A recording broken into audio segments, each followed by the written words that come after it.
कब सोते हैं ये नींद को भी नहीं पता है। नींद को भी पता नहीं, मुझे भी पता नहीं कब समय खत्म होता है। और लोग मिलते रहते, आखिरी आदमी को मिलके मैं चल जा तब तक सुबह के 3-4 बज जाते। तो ये सिलसिला काफ़ी, जैसे मुख्यमंत्री बना तभी से शुरू है। चुनाव है इसलिए नहीं, ये मेरा अभी रूटीन हुआ है। तो ये जब मैं कहता हूँ कि खुद को कॉमन मैन समझता हूँ, तो ये प्रोटोकॉल वगैरह में नहीं, सब बाजू में करना पड़ता है ना, मुझे सब हट जाता है। और फिर मैं ज़मीन से जुड़ा हूँ, इसलिए लोग मेरे पास आते हैं, मिलते हैं। और एक्सेसिबिलिटी जो है वही मेरी आइडेंटिटी है। तो सीएम साहब, और सिंपल रहना, जो वादा किया पूरा करना। पॉलिटिक्स में क्रेडिबिलिटी बहुत इम्पोर्टेंट है। ठाणे में आप ऑटो चलाया करते थे और आज आप पूरा महाराष्ट्र चला रहे हैं। आपने कभी आपने कभी सोचा था कि ये होगा? देखिए, मैं कोई मिले कुछ मिलेगा ऐसा अपेक्षा से काम ही नहीं किया। जो काम मिला मुझे, जो ड्यूटी मिली, वो पूरी ईमानदारी से निभाई। मैं पूरे लगन से काम किया, कोई काम छोटा बड़ा अच्छा बुरा समझा नहीं। जो काम मिला मुझे करते गया, मैं संघर्ष करते गया, आगे बढ़ते गया। और क्या मिलेगा मुझे, ये कभी भी मेरा एक्सपेक्टेशन रखा नहीं मैंने। सीएम साहब, आपने कहा ईमानदारी से काम करता गया, लेकिन आपके ऊपर गद्दार का, बेईमान का तमगा लगा है। उद्धव ठाकरे हो या उनके बेटे आदित्य ठाकरे, वो ये कहते हैं कि हमारे यहाँ पर आकर 10 बार आंसू बहा कर गए, हाथ जोड़ कर गए। आज सीएम वो इसलिए क्योंकि उनको डर है कि ईडी और आईटी और सीबीआई आपको उठा कर ले। एकनाथ शिंदे किसी से डरता नहीं, ये सिर्फ भगवान से डरता है। और मैं बताता हूँ, गद्दार हमको कहते हैं, बेईमान हमको कहते हैं, ये हम बोलते नहीं उनको। लेकिन जैसे 2019 में सरकार चुनाव था, एक तरफ बाला साहब ठाकरे जी का फोटो, दूसरी तरफ प्रधानमंत्री नरेंद्र मोदी जी का फोटो लगा के हम जीत गए, चुनाव लड़े। चुनाव लड़ने के बाद जनता ने मैंडेट दिया शिवसेना बीजेपी को, आंकड़े आ गए। लेकिन जैसे उनको पता चला कि हमारे बिना सरकार नहीं बनती है, तो उनकी नीयत फिर गई और उन्होंने सरकार कांग्रेस के साथ बनाई। शिवसेना प्रमुख बाला साहब ठाकरे जी के विचारधारा को उन्होंने त्याग दिया और सरकार बनाई खुद के स्वार्थ के लिए, और जनता से धोखा किया है। तो सबसे बड़े गद्दार कौन है? मैं ऐसा बोलूं, वो महागद्दार है ऐसा बोलूं मैं? ये जनता के साथ धोखा दिया है, बीजेपी के साथ धोखा दिया है, बाला साहब ठाकरे जी को धोखा दिया है, उनके विचार को धोखा दिया है। मैं तो बाला साहब ठाकरे जी को विचार को आगे बढ़ा रहा हूँ, उनकी आइडियोलॉजी को आगे बढ़ा रहा हूँ। अगर हम ये नहीं करते तो ये शिवसेना खत्म, नाम भी खत्म, धनुष्यबाण भी खत्म। अच्छा, एक बात बताइए, अगर आज बाला साहेब ठाकरे होते तो वो किसे चुनते, एकनाथ शिंदे को या उद्धव ठाकरे को? कार्यकर्ता को। उनका एक ही था, सामान्य शिव सैनिक को मुख्यमंत्री बनाओ। वही इन्होंने भी बोला, सामान्य शिव सैनिक को मुख्यमंत्री बनाएंगे, लेकिन सिर्फ लोगों के नज़र में धूल झोंकने के लिए, उनको फंसाने के लिए।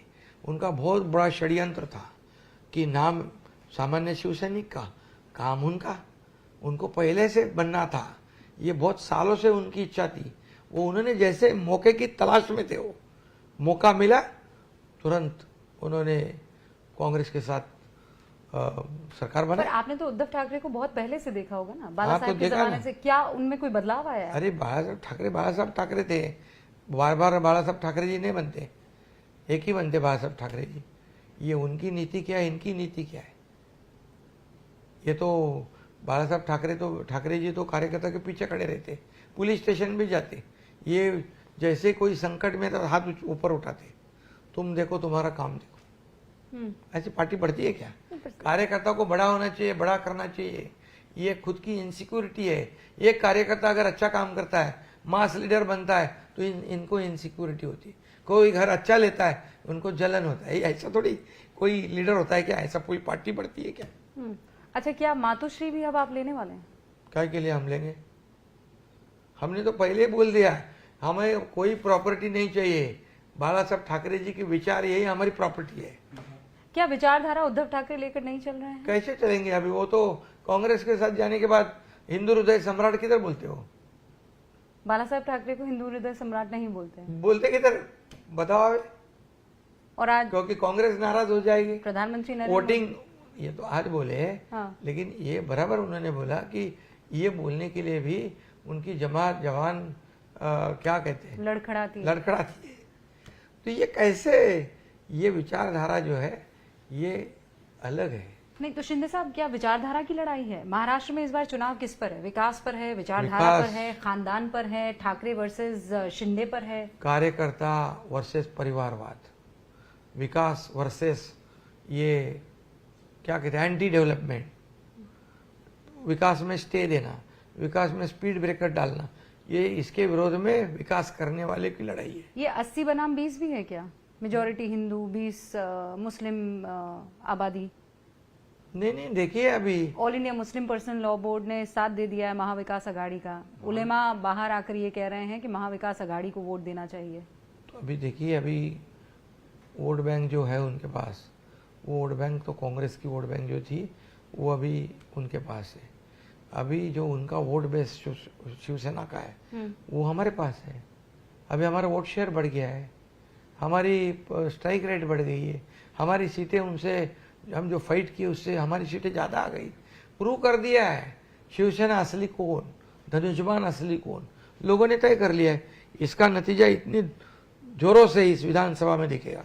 आपने आज कहा कि प्रधानमंत्री नरेंद्र मोदी मेरे दोस्त हैं, फिलोसोफर हैं और मेरे गाइड भी हैं। हाँ तो है ना। कैसे? अरे वो तो मार्गदर्शन करते हैं, हमें पैसे देते हैं, पैसे मीन्स फंड देते हैं ये डेवलपमेंट के लिए। आज उन्होंने 76,000 करोड़ वाडवन पोर्ट को दिया। उन्होंने 10 साल में, पहले कांग्रेस के जमाने में मनमोहन सिंह ने 2 लाख करोड़ दिए थे 10 साल में। अभी मोदी जी ने 10 साल में 10 लाख करोड़ दिए। तो ये उनके मार्गदर्शन में हमारी सरकार को हम आगे बढ़ा रहे। ये तो कभी इतने ईगो थे, इनको अहंकार था। केंद्र से तो 2.5 साल उन्हें लड़ाई की, पैसे नहीं मांगे और बोलते केंद्र हमको पैसा नहीं देते, घर में लाके पैसा देंगे। अच्छा, गाइड में समझ गई। ये फ्रेंड कैसे हुए, दोस्त कैसे? मतलब आपकी आपस में बातचीत वगैरह होती है, वो आपको? अभी देखिए, वो एक सेंटेंस कहावत है। हाँ, कहावत। तो वो आपने कह दी। वो हमारे मार्गदर्शक है, हमारे देखिए बोलने के लिए। लेकिन वो ऐसे है, हमेशा हमें काम करने वाले को, मेहनत करने वाले को, वो कभी भी उसके पीछे खड़े रहते हैं। अच्छा, ईमानदारी से, लगन से काम करने वाले के पीछे खड़े रहते हैं। देखिए, भारतीय जनता पार्टी के देवेंद्र फडणवीस, शिवसेना के शिंदे साहब यहाँ पर, और दूसरी तरफ अजीत पवार साहब। अब लड़ाई इस बात को लेकर नहीं हो रही कि सीएम कौन बनेगा? अरे हमारे में कोई लड़ाई नहीं है। आप बनेंगे सीएम? अभी हम सिर्फ पहले महायुति की सरकार लाने का टारगेट हमारा है, महाविकास आघाड़ी को घर भेजने का टारगेट हमारा है। उनमें लड़ाई है, मुझे बनाओ मुझे बनाओ। दिल्ली घूम रहे, दिल्ली के गली गली में घूम रहे, मुझे बनाओ। उनकी पार्टी में उनकी जो महाविकास आघाड़ी को ही अगर उनका फेस पसंद नहीं तो जनता को कैसे पसंद होगा? बस आखिरी सवाल ये है कि अजीत दादा क्या आपकी विचारधारा से मैच नहीं हो पा रहे? मतलब जितना उद्धव ठाकरे कांग्रेस से हो गए हैं, अजीत दादा उतनी ही दूरी से युति को देख रहे हैं? ऐसा कुछ नहीं। अजीत दादा देखो, ये जो वो भी वो सरकार में था, तो उसको मालूम है कि वो विकास विरोधी सरकार है।